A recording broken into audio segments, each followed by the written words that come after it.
Okay, welcome. Good afternoon, everybody here from my side. Welcome, good evening, good morning if you're watching this video later.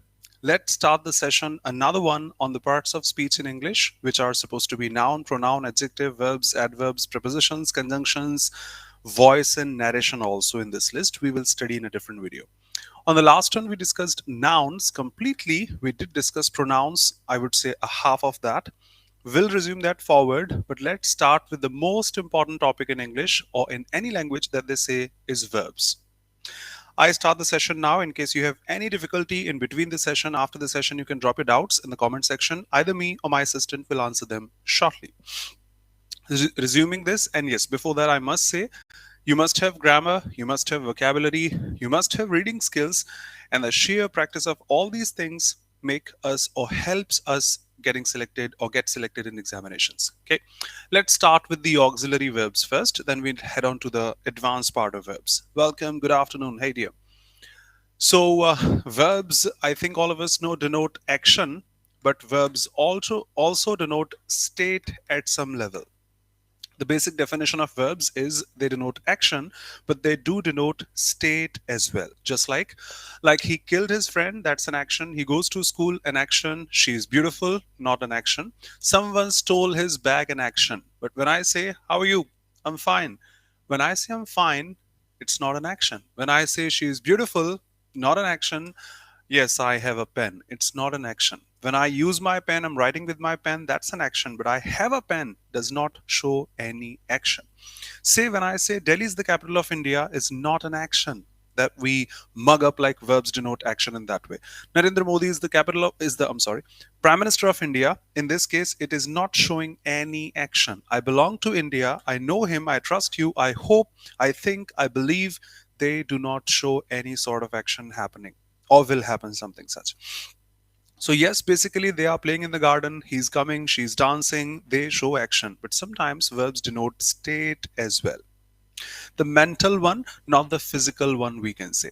We have transitive and intransitive verbs which are sometimes useful when it comes to examinations. What they are, let me show you some of the verbs which behave both ways.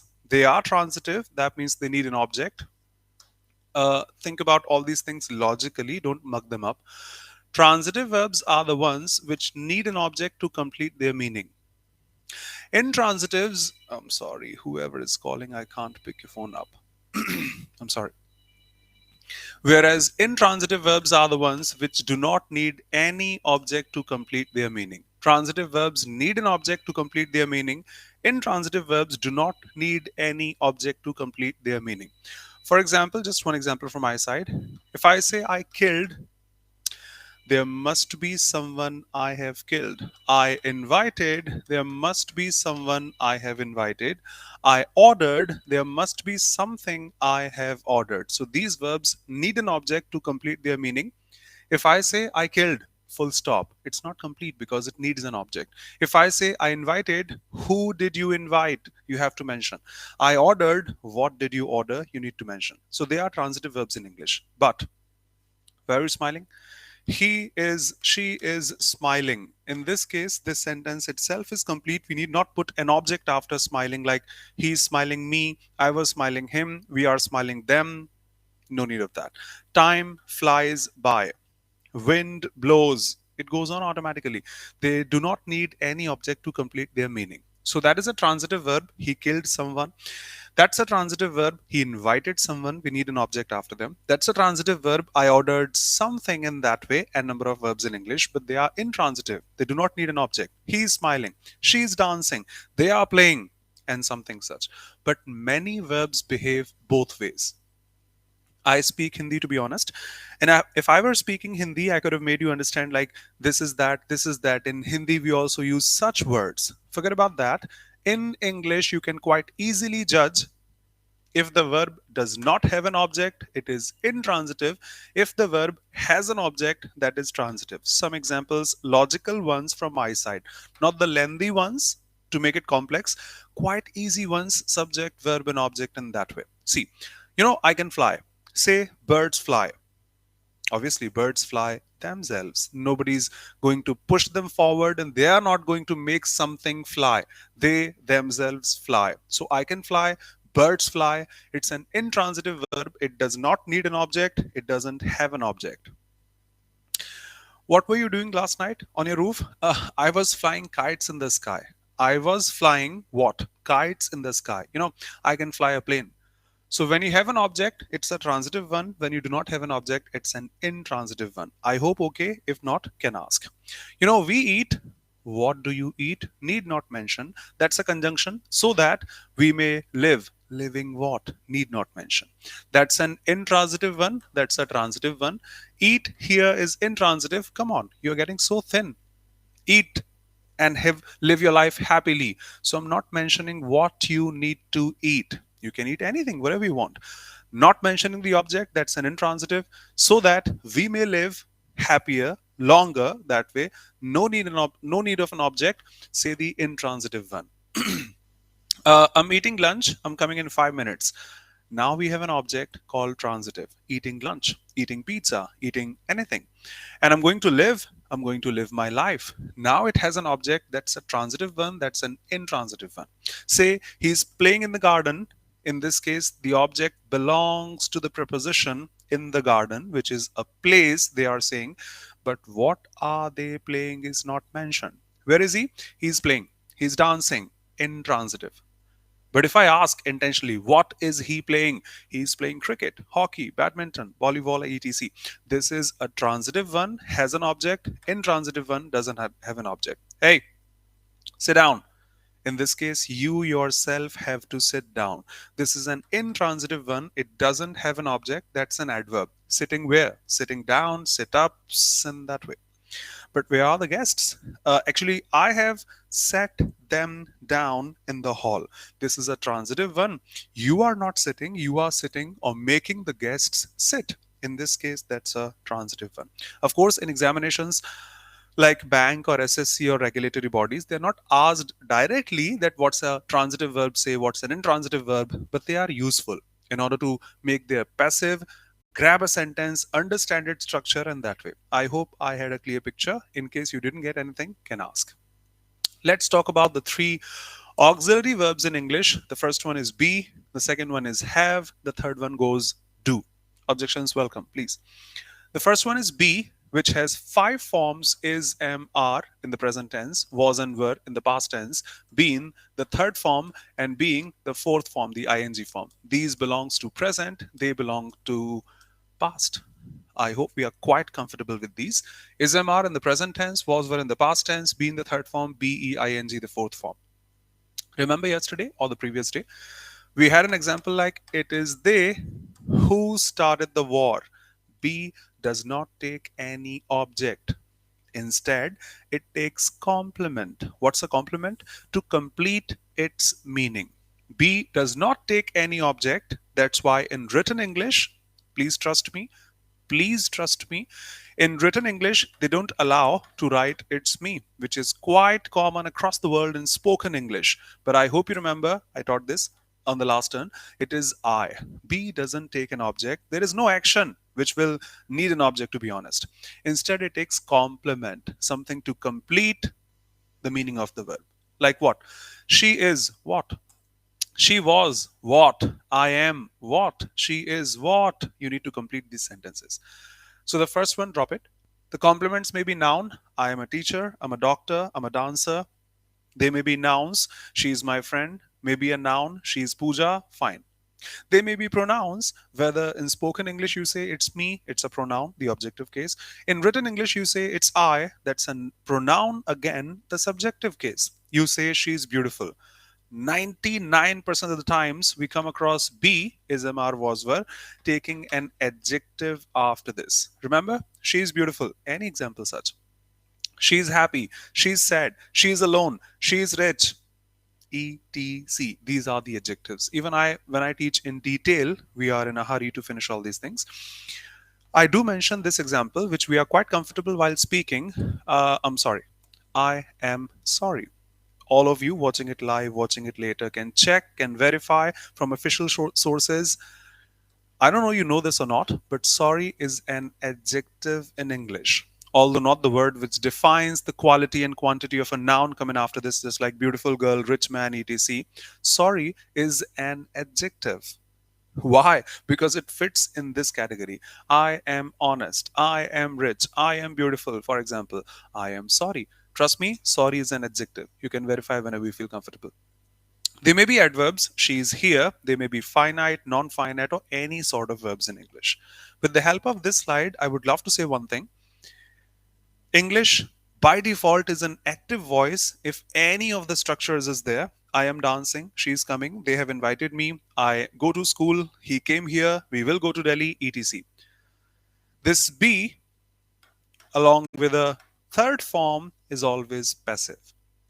In just one day I can't make you comfortable so much, but still every structure with this be form is mr was were with a third form coming after this is passive. Just like she was invited by me, by you, she was informed by us, by this, by that. Be plus v3 is a passive, and this is the only auxiliary.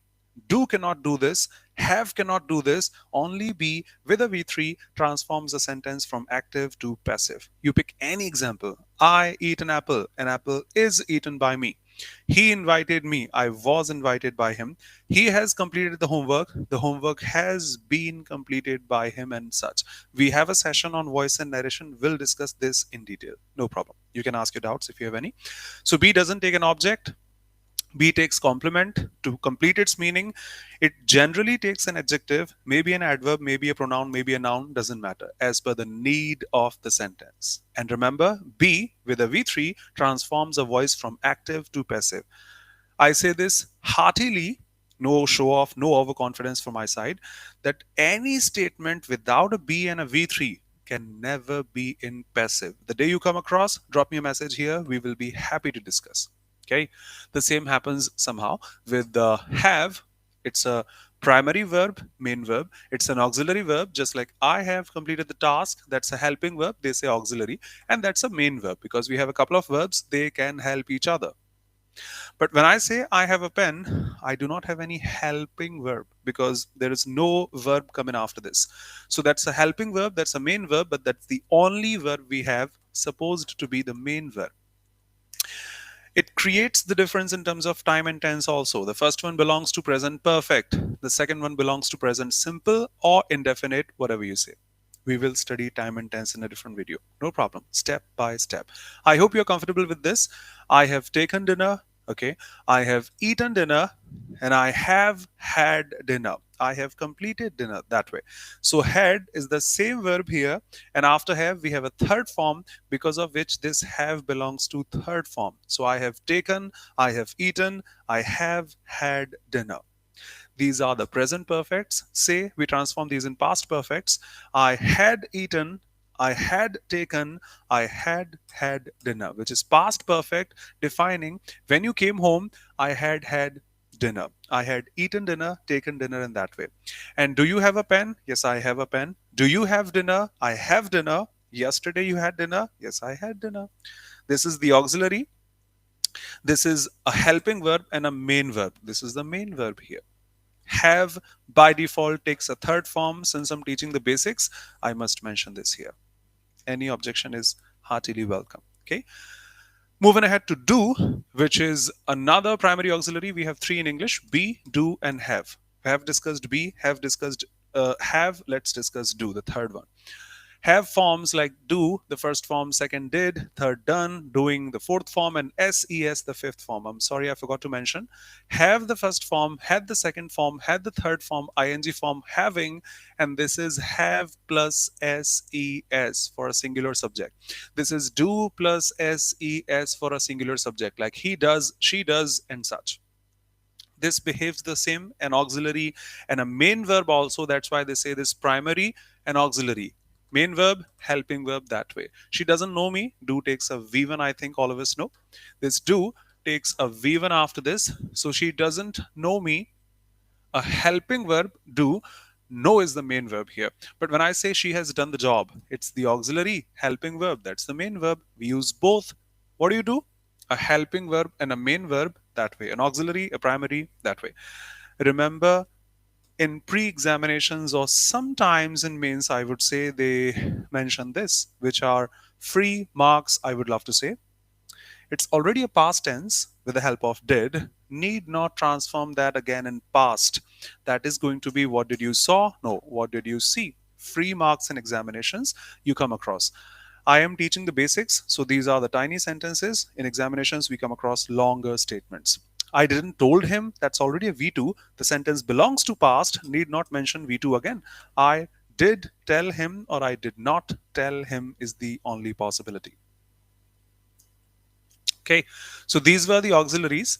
In competitive examinations, even in SSC, bank, or the regulatory bodies, they don't ask, what about a modal verb? We should put can here, could here, may here, or something such. They just define the intention, the notion, the tone of the author whenever they mention any modal verb.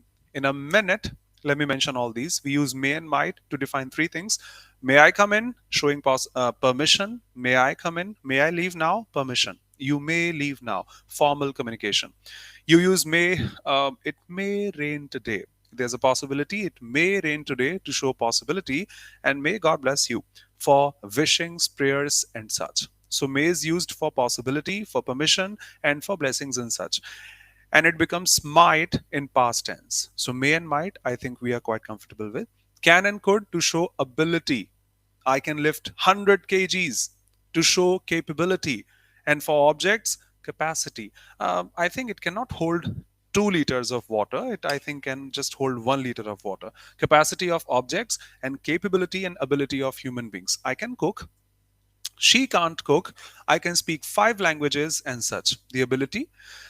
However, in spoken English, in casual English, my friend is calling. Hey, I'm in a class right now. Can I call you after 5 minutes, please? Can I call you? Because I need not ask for permission to my friend that if he denies, no, talk to me right now. I cannot talk to him right now. So in casual spoken English, just like it's me, just like better than me, we say, can I call you after 5 minutes?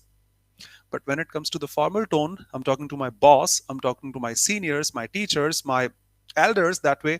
I'm in a class right now. Sir, may I call you after 5 minutes? May I call you? Your perception, your tone is formal. Can I call you after 5 minutes? It's informal, it's casual, it's the spoken one. So both are fine. We have heard can quite commonly in spoken English. Written English still follows may for permissions. Taking permissions, even granting permissions. We have must and should and ought to. Ought to is completely obsolete from spoken English. People don't use ought to. You ought to talk to him. You ought to go there. But written English still has this word, which is quite synonymous with must and should.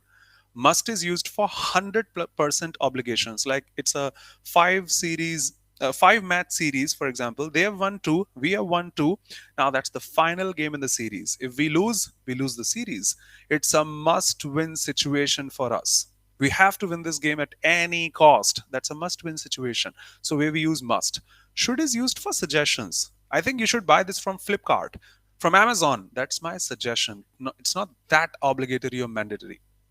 It's also used for opinions. I think you should talk to him. You must talk to him, not that way. If it is, that's 100% obligation. But for formal terms, we still use in written English ought to. We ought to respect our parents. That we say we should respect our parents in spoken English. We ought to respect our parents. We ought to protect our nation. We ought to drive slowly in order to be safe. So all these formal contexts still use ought to in terms of should, but in spoken we use should in terms of ought to. Will and shall, I think all of us know. Generally, for I and we use shall. I shall go to Delhi. However, in spoken English, we have started to use will for every single subject without discriminating anything. But still in written English, you have studied since childhood. I and we take shall, for which the other subjects take will. But for future obligation, compulsion, these models get interchanged. I and we take will for compulsion. This Sunday I have my interview, for example. This Sunday I have my interview.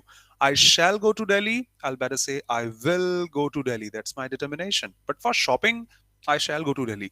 May go another Sunday, or another Sunday. So for determination, they swap, I should say. I and we take will while the other subjects take shall. You shall repent. This is some obligation from my side. You shall leave at once. That's the order from my side. Remember this line, as you sow, so shall you reap. I hope you remember. As you sow, whatever you do, you will get the same for sure. As you saw, so shall you reap. For you, they have used shall in that proverb, not will, because that's compulsory, for which we use these models interchangeably. Used to shows past habits. I used to go to school, but it also shows your present habits when preceded by the auxiliary be, showing in the next slide. I am used to going to school. Say I teach in school. I am used to, now it takes an ing after this, going to school. I am used to coming late. He is used to coming late. He is used to smoking.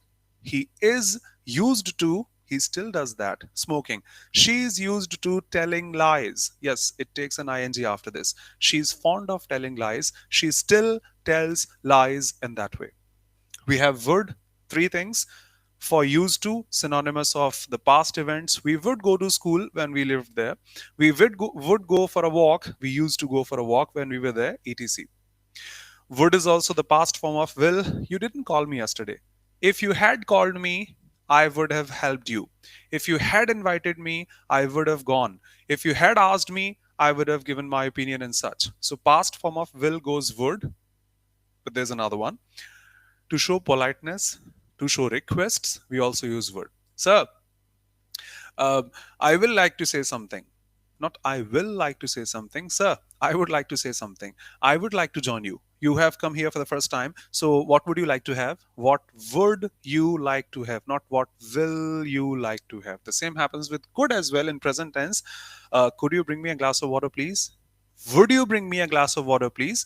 The tone of present tense and the tone of future tense, we use could and would to make polite forms of requests. I would like to do this. And need and dare are the ones we know from their name. No need to go there. I think you should talk to him. You need to talk to him. How dare you touch me? How dare you say that and such? See one example or a couple of examples of used to as a model as an ordinary form as well. When you say she is used to, it takes an ing. Yep, this is correct. When you say we are used to, it takes an ing because we are still doing that. We are still doing that in that way. He is used to telling a lie. Or say he used to tell a lie. We used to speak French. She used to have long hair. She used to come late, but she is still doing the same. She is used to telling a lie and coming late and such. Okay, they are quite easy. Pronouns are used. That's actually a passive form. Mobile phones are used. That's actually passive. Calculators are used. That's passive. But why do we use them? To replace a noun, to talk, to calculate. I hope this is clear. Let's head on to adverbs after verbs, and would love to finish them off in this session along with the other parts of speech. Okay, your objections are welcome. We'll be happy to answer. I hope things are clear. If not, feel free to drop your doubts. We have studied noun completely. We have studied pronouns half. We'll resume, no objection. Studying adjectives, I think, is an articles and determiners probably on the next turn or probably the next turn. We have studied verbs quite much. We'll study the remaining parts. Let's start adverbs. We will have conjunctions, prepositions for sure. And in another video, we will discuss active and passive voice and direct narrations. We'll study all these parts of speech for the basics, and then we'll practice RC, close test, parasembl, fillers, column-based questions, coherent paragraph, and all these things. Okay, let's start adverbs in English. Quickly have a look. Can you find something, some error, some blunder, not error? Quickly. In case you don't, I'll mark you that this is one of the common errors asked in examinations. One of the common. I have in my life never seen a coward man like Sohan who has never taken risk for his business profile. At a glance, whatever you think is wrong, just mark, saving time and going ahead.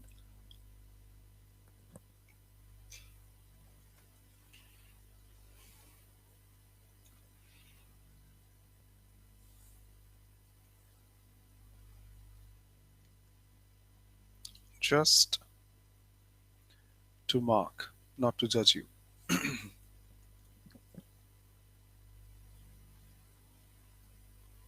Quick, please.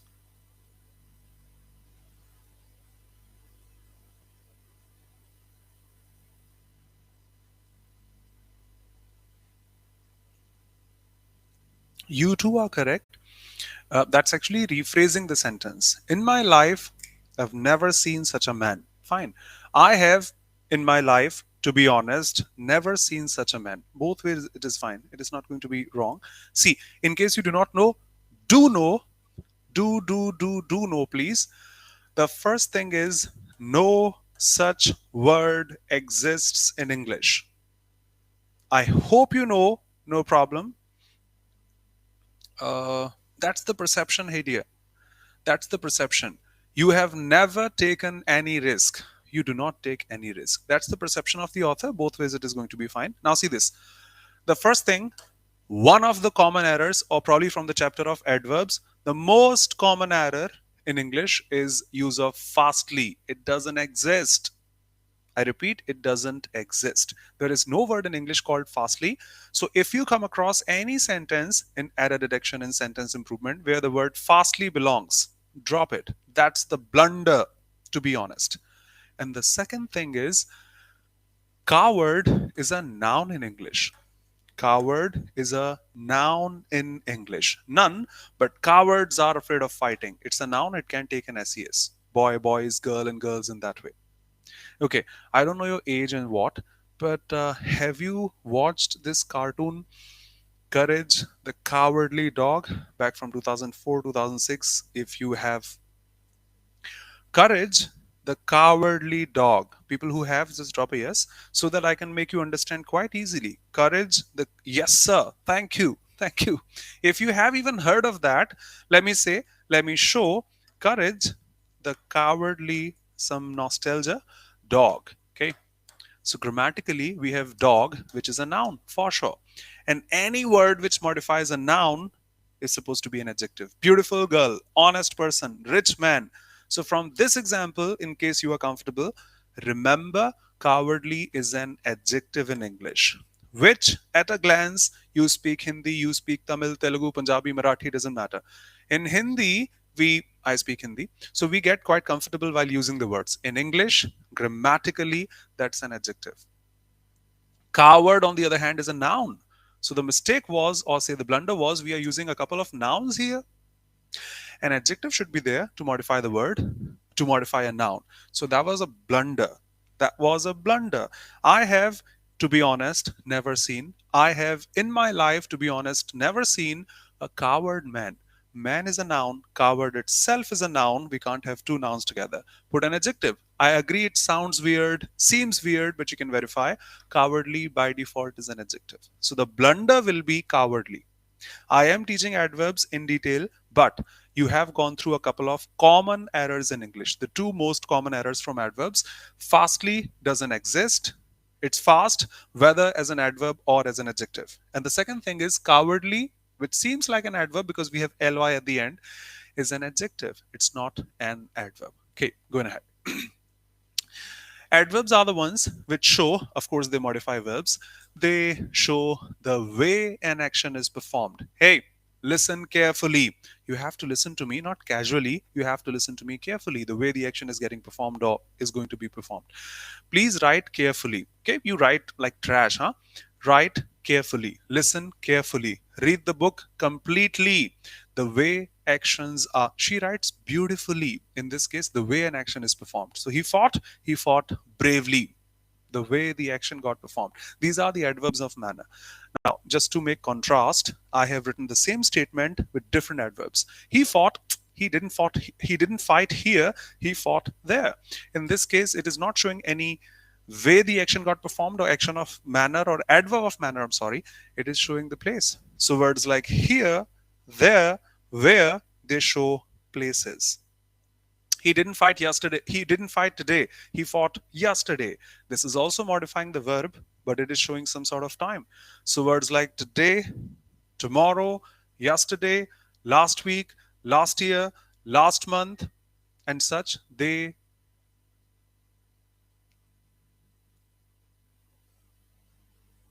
Words like last year, last month, last week, next year, next month, next week, and such, they are adverbs in English. The movie is coming, it's coming soon. These are adverbs in English because they show time. Yes. So, adverbs of manner, the way the action got performed, adverbs of place, adverbs of time, and I think you can easily get this. Heroes like Bhagat Singh are not daily born, they are not monthly. They are not born monthly, daily, say hourly, say yearly. They are seldom born. They are rarely born. They are hardly born in such way. Frequency. I think you know this repetition mode of frequency of anything. Microwave frequency, 3G, 4G, 5G, the frequency bands, your Wi-Fi frequency of your set-top box, of the microwave, infrared, and everything has this repetition mode. So words like I earn a number of rupees monthly, it shows the repetition of my income. I go to temple daily, per month, and such. Okay, these are the important ones. You can have a look at these, need not mug them up. I was late because of you. That's the reason I got late. So India therefore lost the game because of that. It shows the reason. I will definitely come. I will not come. So come as a verb can be modified with the help of adverbs, but that is showing affirmation. I'll definitely come. That is showing negation. I will not come. Not is an adverb in English every single time it is used in English. Yes, I'll be there. No, I won't be there. So these are also the words affirming, negating, adverb of affirmation, adverb of negation. Words like no, not, never, they are in the category of adverbs in English. And a couple more. Although he worked very hard, you better know what contra is. Contrary, the video game Contra, if we have gone through. Contra, Mario, and such, nostalgia. So, contra is always the opposite. One is going to be positive, the other one is going to be negative. Contrary, contradiction, and such. He worked very hard. That's a positive statement. He did not qualify, could not qualify the examination. So, although is always used for contrast. I reached the office on time, but I couldn't do that. Although I was late, I got the train. That's contrast. I was late, but I got the train. That's contrast. And they are the same. People say them differently. Check, she is beautiful. She's very beautiful. She's honest. She's very honest. He's rich. He's very rich. Adverb of extent, quantity, degree, and such. Doubts welcome. In English, the definite article the also works as an adverb to modify the upcoming adverbs or adjectives. See, I say what I'm saying, listen to me. You go, just a couple of words, it becomes is incomplete. You go, it becomes, where do we go and what becomes what? I think is incomplete. Okay, you go, it becomes. Higher you go, cooler it becomes. Seems better, sounds better. Because initially you go where? It becomes what? Higher you go, cooler it becomes. And modifying that further. The higher you go, the cooler it becomes. Now, this definite article is not making anything definite. The Taj, the boy, the girl, the person, nothing such.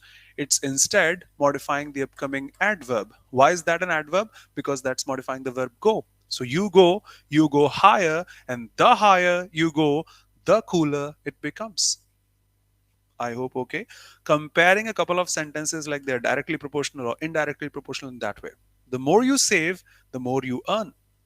Remember this line? Let's go. It's 2 hours. Let's go. Sitting here, sitting there is quite okay. Let's sit there first in order to be safe. The sooner, the better. There is no noun in the sentence or say a couple of sentences which can be made definite here. This is the boy who stole my purse. Nothing such here. So this is an adverb modifying upcoming adverb of time. The movie is coming soon, sooner, the better, and that way. This is article, determiner, the car, some car you are talking about which is fast, say. So the faster the car, the better the acceleration will be. This is a line from Hindi, you can drop it. In examinations, they are a part of say sentence improvement and they ask this way. The more you work hard, the best results you get. The more you work hard, why the best? The better results you get. Both the sentences are getting compared, so the degree must also be comparative. I hope okay. Not okay, ask your doubts, please. The in English is also an adverb, just to emphasize, modify the upcoming comparative degree adverbs or adjectives. The sooner, the better. That way. We have this word enough. Basically, we use adverbs this way. He's very rich. He's so rich. He's too poor, etc. Fine. We use very before an adjective. We use so before an adjective. So beautiful, so elegant, and such. We use TOO before an adjective. This is amazing, brother. Too good to be real. Too good, yeah, too good. We use these adverbs. They are adverbs because they are modifying the upcoming adjectives. Very rich, so rich, too poor, etc. They are used before the adjective. But this word enough is used after the adjective if it is used as an adverb. If it is used as an adverb, as an adjective, it remains the same. Just like, judge this. I have friends. I have enough friends to get this work done. It's an adjective here, modifying the upcoming noun. I have enough food to survive. Food is a noun form, enough is an adjective. Adjectives are generally put before the verb, before the noun, I'm sorry. Beautiful girl, honest person, rich man, and that way. I have money, I have enough money to buy the dress.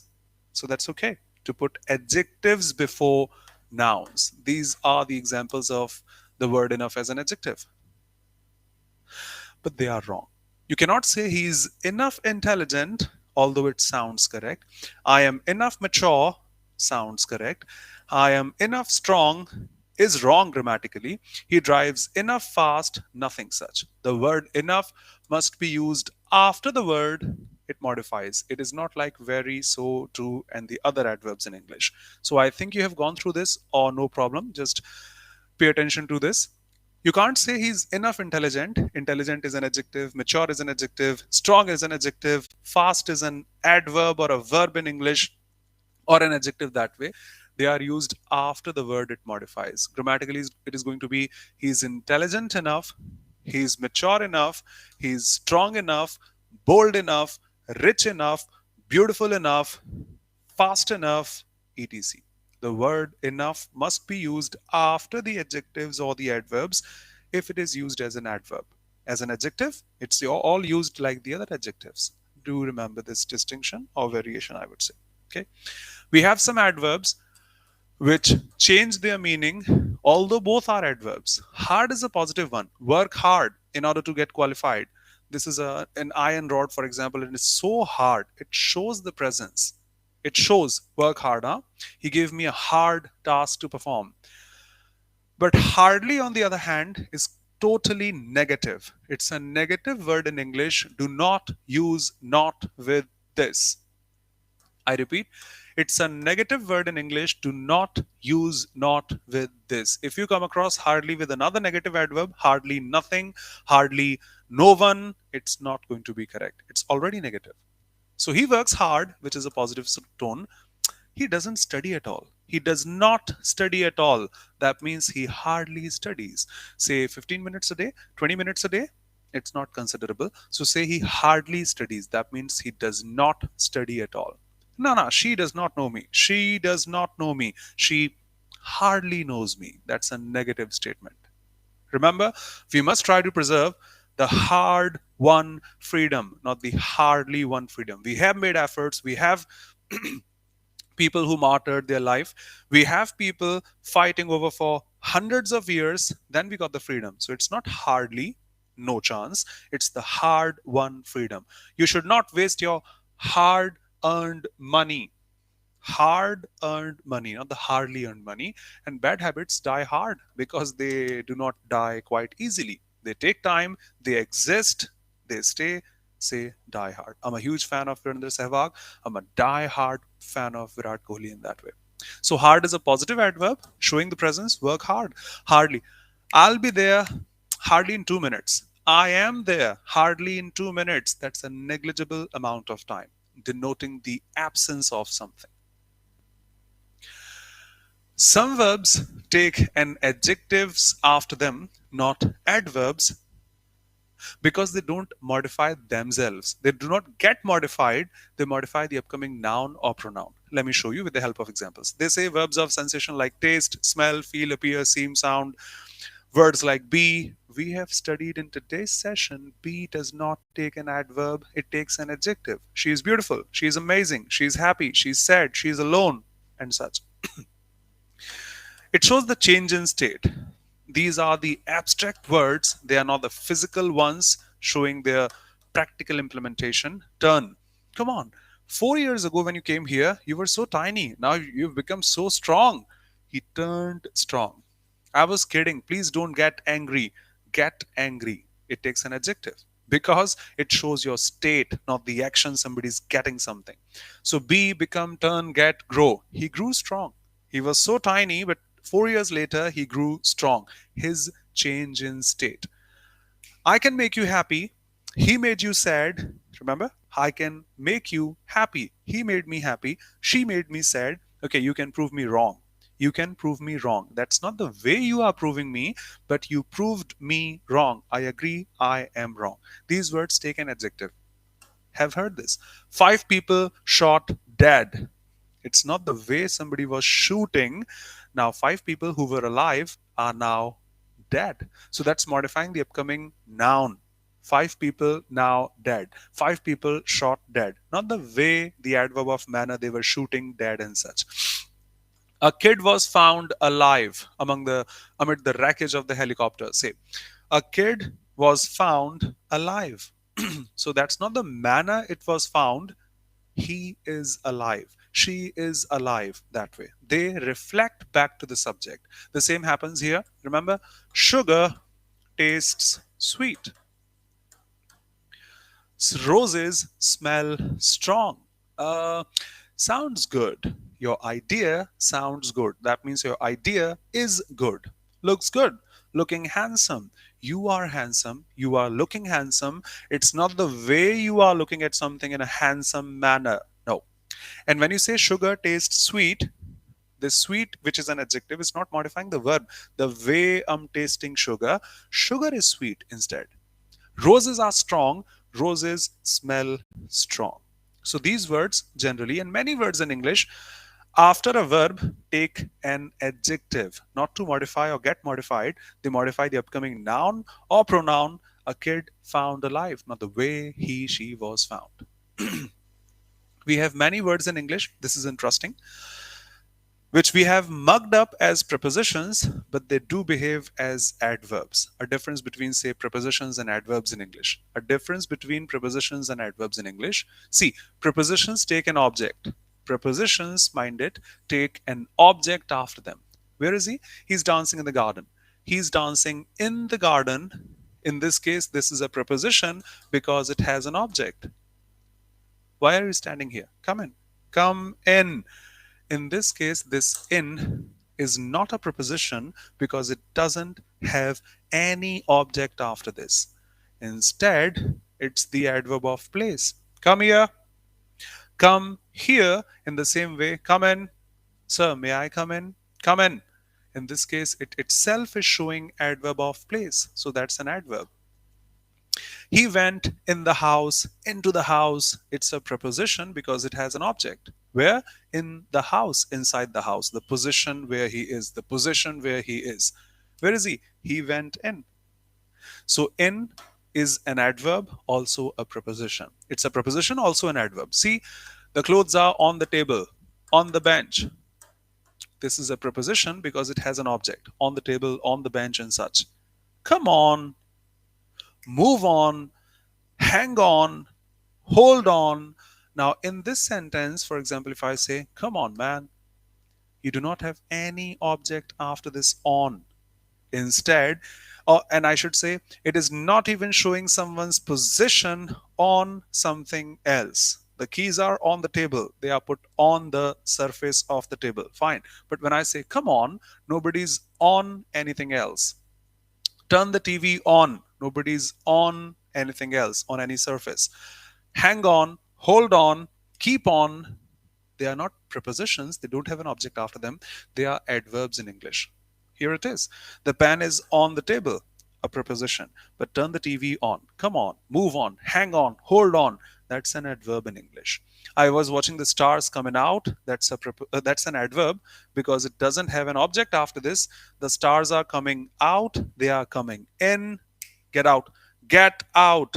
Either come in or get out. That's the adverb of place. But when I say out along with this of, it's commonly used. When I say I got 7 out of 5, probably 5 out of 7, he ran out of the door, out of the window. In this case, this out of, the compound one, is a preposition because it has an object. I hope you got this. N number of words in English which we know as a preposition are adverbs in case they do not take any object after them. There are many such. Just like I was going down the stairs. I was going down the stairs. In this case, down is a preposition because it has an object. I was going down the stairs, down the hill, down the drain, etc. Sit down. You have to sit where you need to sit. On the top of the mountain. This is an adverb of place.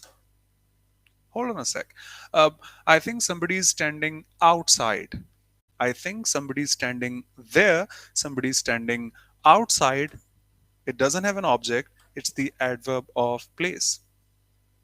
But he was standing outside the door. That's showing the position where he was. Outside the door, inside the door, in that way. That's a preposition. That's an adverb. See these words before and after, they behave n number of ways.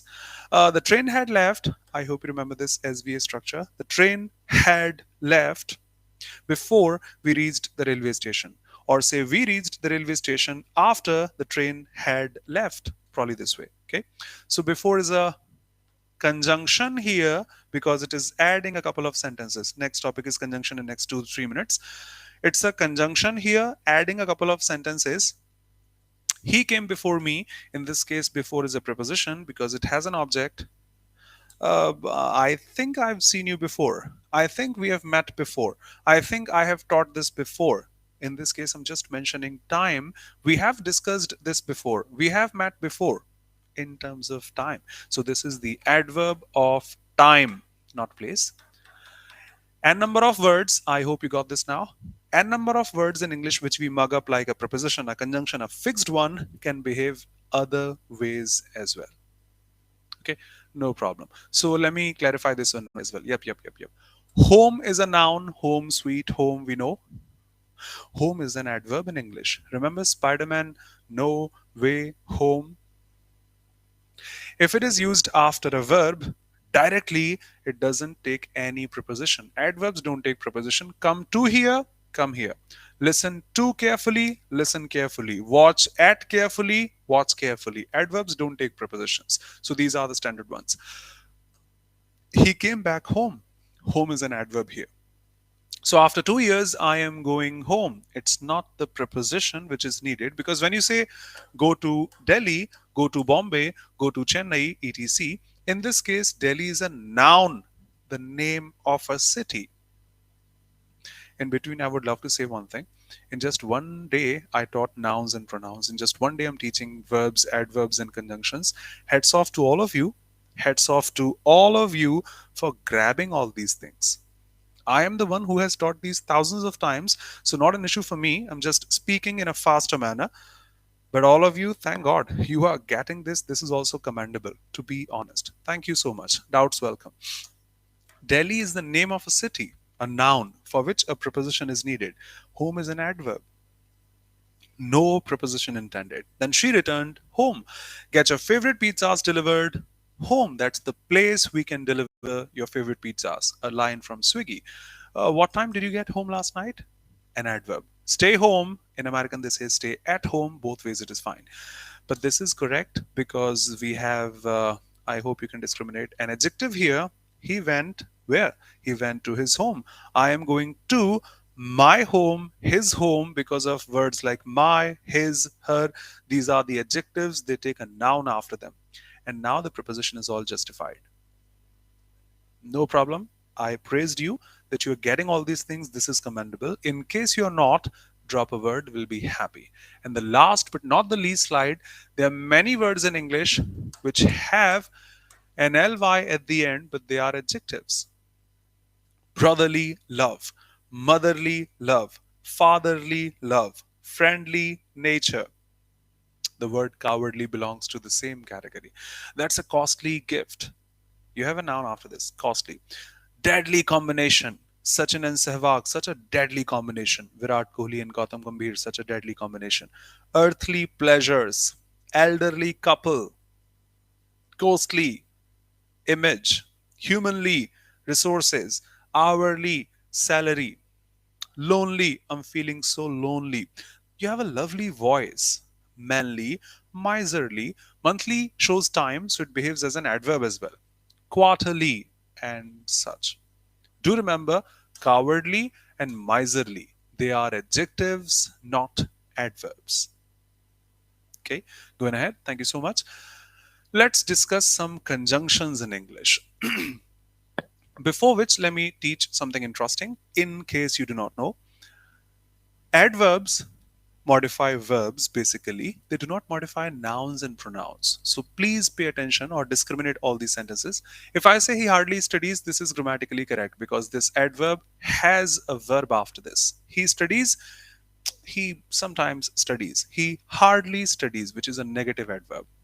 If you start a sentence with an adverb, it's impossible this way or for these adverbs to take a pronoun after this. Adverbs do not modify nouns and pronouns. This is horrible. So, what should be the correction?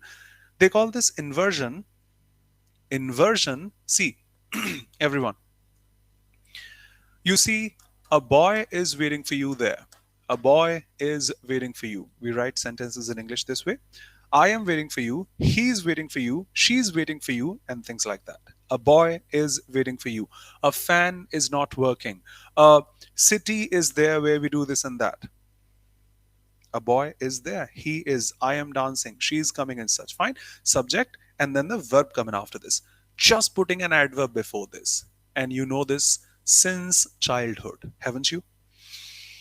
Do you say there a boy is because of this adverb which cannot modify the upcoming noun or pronoun? We transform the sentence, we invert it. The auxiliaries, the verbs which are generally put after the subject, comes before the subject then. Remember, if I drop this adverb, this is all correct. He is waiting for you. Delhi is the capital of India. Subject first and verbs then. But because of some adverbs in English, which we are going to study right now, we have to transform this. There is a boy, there are a couple of boys, there is a city, there is a fan, and word such. So in this case, the verbs come before the subject, which they say inversion. And many adverbs in English follow inversion. Let me show past. So hardly cannot modify a noun or a pronoun. It's impossible to say or start a sentence with hardly he, hardly she, hardly I. Impossible. Say hardly. I'm sorry. Hardly does he study. This is all correct. You can never ever come across in English. Yes, in error detection you may, because that's the error, that's the blunder. Barely, he had. Impossible. That's an adverb. It needs inversion. You cannot see scarcely the train had. Impossible. Say scarcely, which is another adverb with all the same meaning. They are the same in terms of meaning. So barely had he seen. Scarcely had the train arrived. Hardly does he study. They are correct the same way.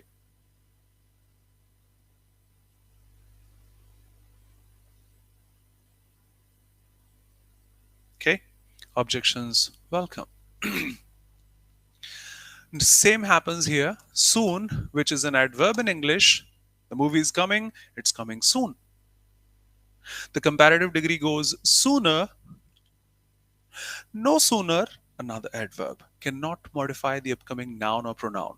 Put the inversion. Say, no sooner did I start the car's engine than something happened. And many examples such. Keeping time into my mind, I have taught you this. See, the bag, subject, was found, verb, where? Under the table. See this. The bag was found under the table. In terms of inversion, for emphasis, come on, under the table was found your bag. In your hand, you have your pen and such. So we put inversion to emphasize also. In newspapers, you daily come across this, to be honest. Under the table was found your bag. Yes, this is written this way. Because of time, I have to go a little faster. No problem. We will come or we will cover these in the other classes whenever time persists. These primary auxiliaries or the model auxiliaries as well, models as well. Uh, just a sec. I have a message from Oliveboard. Just a sec. Drop it. I'll drop it later. The primary auxiliaries be, do, have studied in today's session. The modal auxiliaries can, could, may, might, shall, should. They are used to avoid the repetition of the main verb. Do you have a pen? Yes, I have. Need not say I have a pen.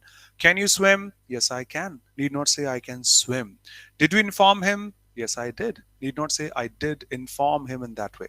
Should we talk to him? We should. We should talk to him in that way.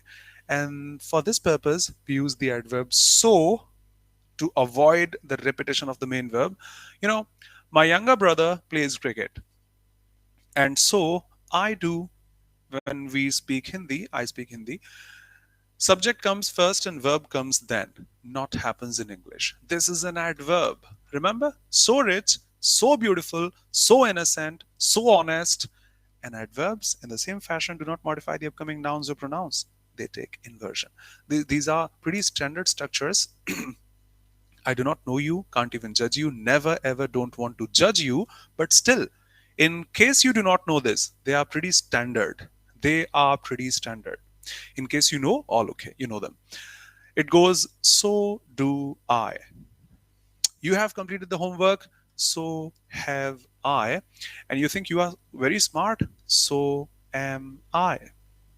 And the last slide would love to say today or show today. The same happens with neither and nor as well. They are also adverbs in English to avoid the repetition of main verb. You did not invite him, neither did I. You didn't go there, nor did I. That means you didn't go there, I didn't go there in the same way. So she hasn't finished the homework, nor have I. It's an adverb there. I know things may be getting complicated, but that's my helplessness. He didn't remember me, neither did I. Putting a pause here, you can go through these and would love to see you on the next turn pretty soon. Thanks a lot for being here. I was singing breathless, I think. Honestly. Value your feedback. Whatever is there, either positive or negative. Need not write positive in case you wish to. If there is something negative, some sort of improvement, some sort of suggestion from your side, opinion, question, query, do write it here. Waiting for that. Please. Thank you so much.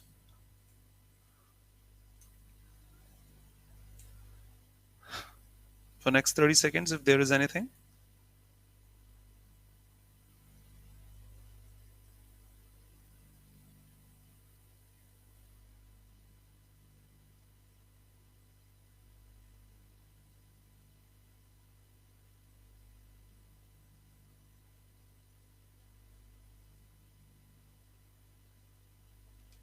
Thank you so much. Thanks honestly. Thanks heartily. Okay. Just go through these from the PDF. You can revise. I'll be putting it in our. And if there is anything, feel free to say. See you pretty soon on the next turn. Thank you so much. You guys are adorable. Thank you so much. Okay. See you.